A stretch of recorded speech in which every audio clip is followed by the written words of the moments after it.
All right, friends, happy Memorial Day to you. Aaron here bringing you your daily horoscope for Monday, the 25th of May, 2020. Beautiful day. We've got the moon moving home to Cancer. All right. So right around noon, the moon's going to be about 8 degrees. Okay. So what that's going to do is it's going to form a sextile over there to Uranus, which is in Taurus. Okay. So this is water, moon, earth. Or water, moon, emotions, emotional need, Uranus, breakthrough, release of something practical. All right. So this can be a financial breakthrough. This can be a new opportunity for money. This can be an opportunity for something stable in our lives that we're all seeking. Okay. So this is about emotional stability coming through. All right. I'll show you what that looks like. Now, at the same time, all right, as this emotional stability breakthrough of our emotions is happening, we have, all right, Chiron at 8 degrees of Aries. Okay, so this is about healing, Chiron, the wounded healer, about healing what? Our instincts, our instinctual self, how we react, how we respond.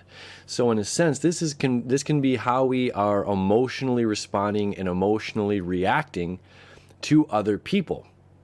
Okay, so tying this all in together, we have emotional need, we have breakthrough and stability, and it's also about understanding. Okay, it's about knowing, Uranus. Okay, breakthrough about knowing, deeper understanding. And all right, so I'm tying this in here. Emotional moon, my needs, my instincts of how I'm responding, how I react when I'm, triggered, if you will. Then we have this breakthrough, which is the release. So there's some tension happening here, okay? But there is a release and furthermore, a transformation. And that transformation, again, coming back down to the north node, down here at 29 degrees. I got to figure that out, sorry. Either way, so this is about knowledge. This is about communication coming into us, okay, that has the opportunity to recognize how and why we're triggered and allow ourselves for an emotional breakthrough and change. Maybe we recognize, I do, besides astrology, I do, some spiritual coaching and couples coaching. And it's amazing on how, when we separate the two and this is going on and she did this or he did this, or she did this, then it's this story is he did this. And most parties, negate on what's going on of what they're adding and contributing into this. They just look at, well, this was said and done. And when we rewind, it's just like, well, yeah, but somebody doesn't go from zero to saying or doing these actions or saying these things without a trigger.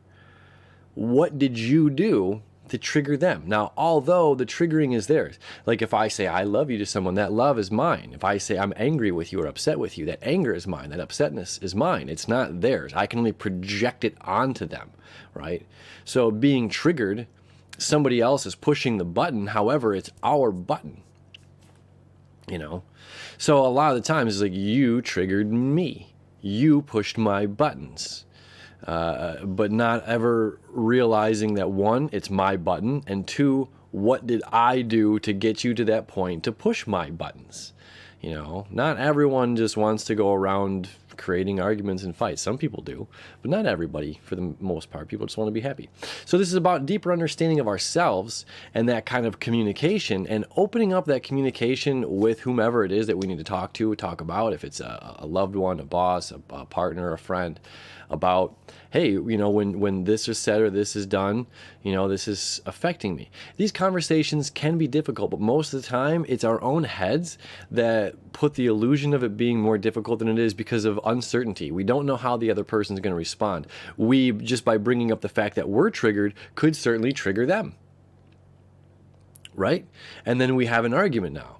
Oh, well, I did this because of this, and it's just like, well, we don't want to determine how somebody else interprets the words. It's only important that we're authentic, right? Emotional moon, home, nurturing, caring, so that we're talking, when we're talking about these things that are an issue for us to have emotional stability in our lives, that we do trust ourselves and open up and communicate about it, And that's the beauty of Mercury, Venus, the Sun, and the North Node all being in Gemini right now, is because we are going to talk about the things that need to be talked about. It's not just, rose-colored glasses and everything's hunky-dory and beautiful, not everything that glitters is gold, right?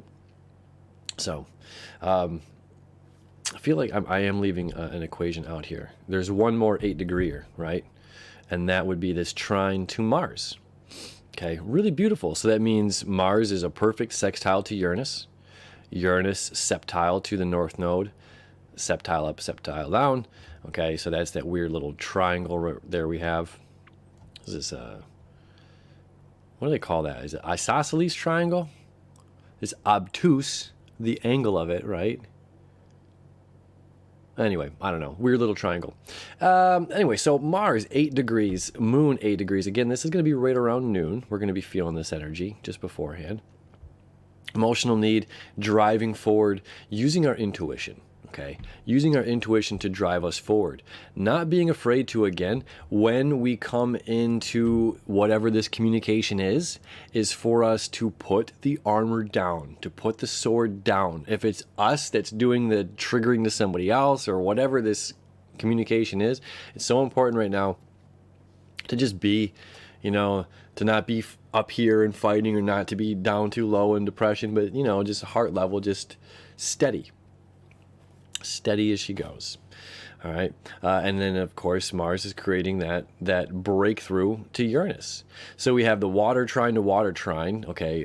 Mars going into the ether, going into the realm of possibility. Like, I don't know how it could be. I don't know how it could turn out. I don't know how terrible it could go, but I also don't know how wonderful it could be.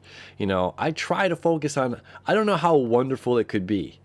If I put myself out there and do something uncomfortable, how terrible could it go? How wonderful could it be? The risk to reward, right?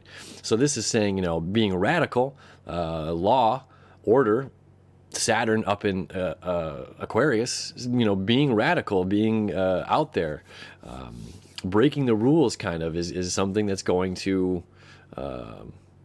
this is going to be the squeaky wheel that gets the grease, the rebel, the one that's just like, okay, that's going to get the attention in a positive way, not like dyeing your hair 16 different colors, seeking attention from an outside source, but by naturally doing and saying and expressing in a place of not being confined, right? I don't want to feel limited in my place of expression, right? These are my words, my emotions, my feelings. I want to express them. I want the hose to be unpinched. So this 8 degrees, 8 degrees, 8 degrees, 8 degrees, this is the hose being unpinched and not spraying somebody in the face with it, but allowing that water to really flow. Okay? And it's going to flow to the unknown, and what this wonderful water is going to do to our garden is going to be very, very beautiful, right? We're watering our garden with all of this energy. So, all right, my friends, happy Memorial Day. Hopefully you're enjoying the sun or whatever's going on in your world. Thank you, as always, for hanging out with me. We'll see you tomorrow.